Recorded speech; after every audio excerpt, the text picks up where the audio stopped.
La timidez de Pedro. Cuando Pedro llegó a la capital mexicana en el año de 1939 y con 22 años de edad, tardó en conseguir empleo como cantante debido a que para pedir empleo era muy tímido. Tal vez el sentirse provinciano le impedía desenvolverse en aquella ciudad conocida en aquel entonces como el Distrito Federal.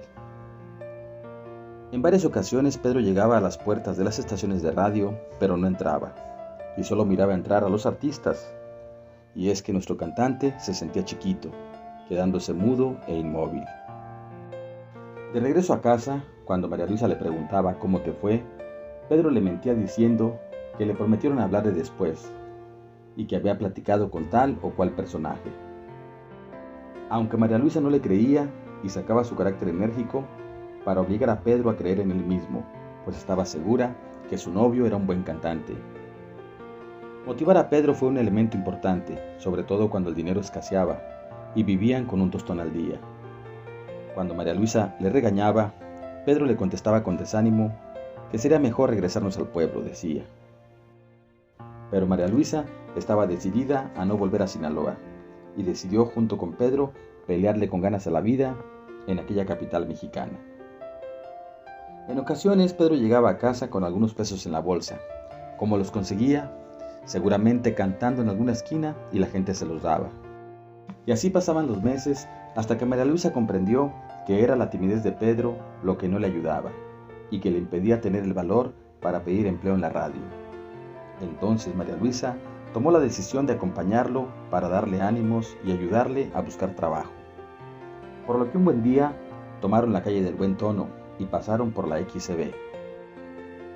Allí, Pedro Infante recordó sus cantos en la radio de Culiacán. María Luisa lo motivó para que pidiera la oportunidad de cantar. En aquella ocasión se encontraron con el ingeniero de sonido Luis Ugalde, y María Luisa comenzó a narrar lo bello que cantaba su novio. ¿Y qué canta?, le preguntaron. Fue entonces cuando Pedro Infante recobró el ánimo y, haciendo alarde de sus aptitudes, dejó mostrar un entusiasmo que más tarde lo caracterizaría. El ingeniero Ugalde, abrumado por la simpatía de Pedro y por la insistencia de María Luisa, los llevó con don Julián Morán, quien era el director artístico. Este, a su vez, los llevó con el maestro Ernesto Belloc, que era el encargado de los cantantes.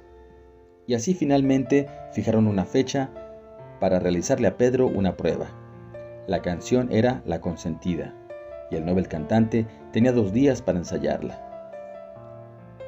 Finalmente el día de la prueba llegó, y Pedro Infante estaba más nervioso que de costumbre.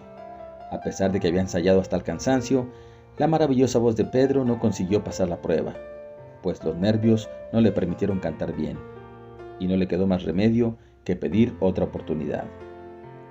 En la segunda oportunidad la canción elegida fue Nocturnal, misma que al cantarla le salió de maravilla. La voz de Pedro fue el asombro de todos. Fue así que lo contrataron para cantar 3 veces por semana a las 7:45 de la mañana durante un cuarto de hora, y cobrando un salario de 6 pesos por semana. Por supuesto que Pedro salió de la estación de radio dando brincos de alegría, cargaba a su mujer y la besaba con gran ternura. La voz de Pedro cantando canciones románticas embelesaron al público y cautivaron a los productores y a los anunciantes. Las mujeres que lo escuchaban difundían de boca en boca que la XCB tenía un cantante nuevo que cantaba muy bonito. En ese momento había nacido el ídolo. De ahí en adelante surgieron nuevos contratos para centros nocturnos y cabarets. Ahora ya podían comer 3 veces al día y comprarse ropa, sobre todo para verse presentable ante su público. La popularidad de Pedro aumentaba y tuvo la necesidad de buscar a un representante artístico que le ayudara a conseguir contratos y, sobre todo, a conseguir mejores sueldos. Alguien que fuera conocedor del ambiente artístico, y como caído del cielo llegó a su vida Jorge Madrid Campos, con quien logró extender sus actividades como cantante.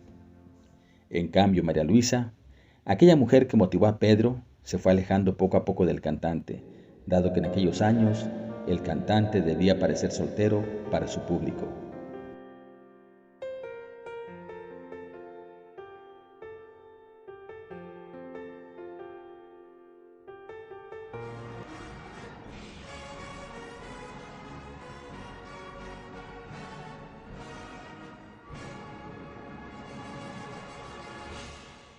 El Rincón de las Historias.